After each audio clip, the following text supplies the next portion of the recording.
সারা দেশে সংঘাতের উস্কানি দিয়ে তারেক রহমানের মেসেজ ছড়িয়ে দেওয়ার অভিযোগে বিএনপির উপদপ্তর সম্পাদক তরিকুল ইসলাম তেনজিংকে গ্রেপ্তার করেছে ডিবি।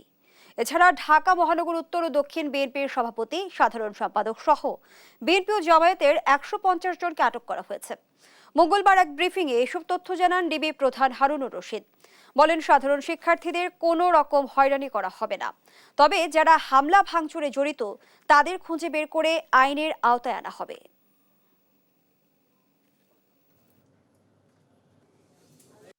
উন্নয়নের কার্যক্রমকে তারা নষ্ট করে ফেলা এবং একটা নারকীয় এবং অরাজকতা সৃষ্টি করে দেশটাকে তারা অকার্যকর করা তাদের প্ল্যান ছিল।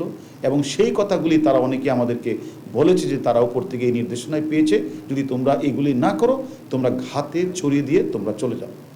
এ কারণে আমরা অলরেডি কয়েকজন রিমান্ড, আমাদের বিশেষ করে সুলতান সালাউদ্দিন টুকু, রফিকুল এবং সালাম এবং ব্যারিস্টার ওসিম, মিয়া গোলাম ফারুক,